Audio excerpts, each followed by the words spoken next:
ایک بڑی عجیب سی بات میں آپ لوگوں کو بتاتا ہوں کہ جب افغانستان میں آپریشن کیا جاتا ہے یا پاکستان میں کوئی حملہ ہوتا ہے، اس کے پیچھے جب افغانستان ہوتا ہے تو واضح بتایا جاتا ہے کہ یہ دہشت گرد افغانستان کے دہشت گرد تھے، اور پھر افغانستان میں آپریشن بھی کیا جاتا ہے، افغانستان پہ حملہ بھی کیا جاتا ہے۔ لیکن جب ایران کی دہشت گردی تنظیمیں زینبیون، فاطمیون، مہدی ملیشیا وغیرہ پاکستان کے اندر دہشت گردی کرتی ہیں، پاکستان کے اندر علماء کرام کو ٹارگٹ کرتی ہیں، علماء کرام کو شہید کرتی ہیں، پھر اس کے بعد علماء کرام کے پیچھے چلنے والے جو ہمارے نوجوان نسل ہے ان کو شہید کیا جاتا ہے، ہمارے چھوٹے چھوٹے بچوں کو شہید کیا جاتا ہے۔ پارا چنار کے اندر پورے گاؤں کے گاؤں اجاڑ دیے جاتے ہیں، کراچی کے اندر ایک کے بعد ایک عالم کو شہید کیا جاتا ہے، گلگت بلتستان میں حملہ کیا جاتا ہے، علماء کرام، چھوٹے بچوں، بڑے نوجوانوں کو شہید کیا جاتا ہے۔ اور جب ہمارے اداروں کو بھی پتہ چل جاتا ہے کہ اس کے پیچھے ایرانی دہشت گردی تنظیمیں ہیں اور وہ بتاتے ہیں کہ یہ زینبیون اور فاطمیون سے تھے، اور ان کو پکڑ بھی لیا جاتا ہے، لیکن ہمارے جو نیوز چینل ہیں ان کے اندر اتنا دم خم نہیں ہے کہ وہ واضح طور پر نام لے سکیں۔ ہے نا حیرانگی کی بات؟ جب نیوز چینل پہ پٹی چلتی ہے تو کہتے ہیں کہ ہمارے پڑوسی ملک نے، پڑوسی ملک تھوڑا دم خم پیدا کرے نا، ایران کا نام لینا، بتایا جائے نا کہ اس کے پیچھے ایران ہے۔ جی وہی ایران جس کے لیے پیچھے چرچے ہو رہے تھے، جس کے بارے میں کہا جا رہا تھا کہ تمام مسلم ممالک کا بھائی ہے اور باقی جتنے ملک ہیں وہ اس کی بہنیں ہیں، اور اس نے تمام بہنوں کا ہاتھ پکڑا ہوا ہے۔ یہ وہی فلسطین کا محب بنا ہوا تھا اور ان کا دعویدار دار بنا ہوا تھا کہ فلسطین کے پیچھے ہم ہیں، فلسطین کی مدد ہم کر رہے ہیں۔ یہ وہی ملک ہے جس کے بارے میں کہا جاتا تھا کہ اگر پاکستان اسرائیل سے اور امریکہ سے بچا ہوا ہے تو اس کی وجہ سے بچا ہوا ہے۔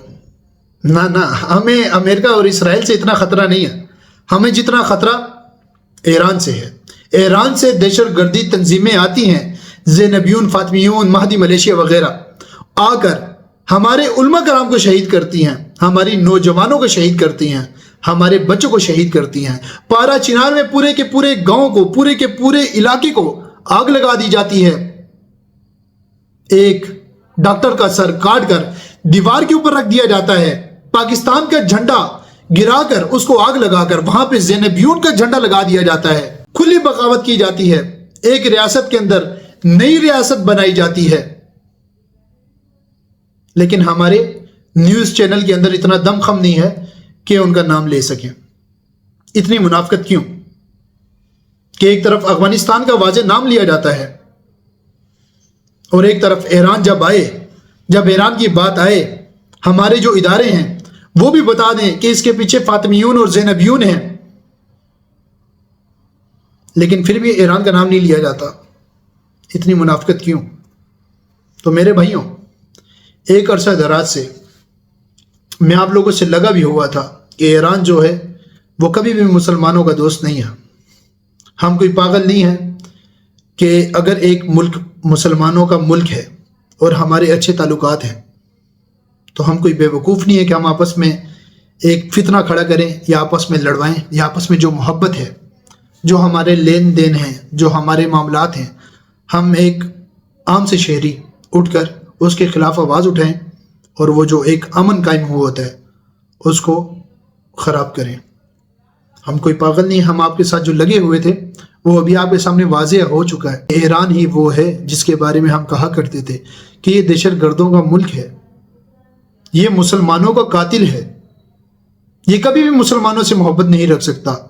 اہل سنت والجماعت کے تو یہ دشمن ہیں، یہ تو ہمیں مسلمان نہیں سمجھتے۔ آپ لوگوں کو میں بتاتا تھا، لیکن چلو آج ایک چیز واضح ہوگی، اور میں اپنے فیلڈ مارشل عاصم منیر صاحب سے درخواست کرتا ہوں کہ جس طرح افغانستان میں دہشت گردوں کے خلاف آپریشن کیا گیا،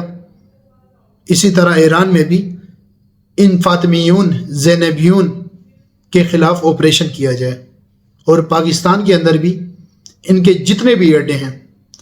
ان تمام اڈوں کو تباہ کیا جائے، اور یہ جتنے بھی دہشت گرد ہیں ان کو عبرت کا نشانہ بنایا جائے،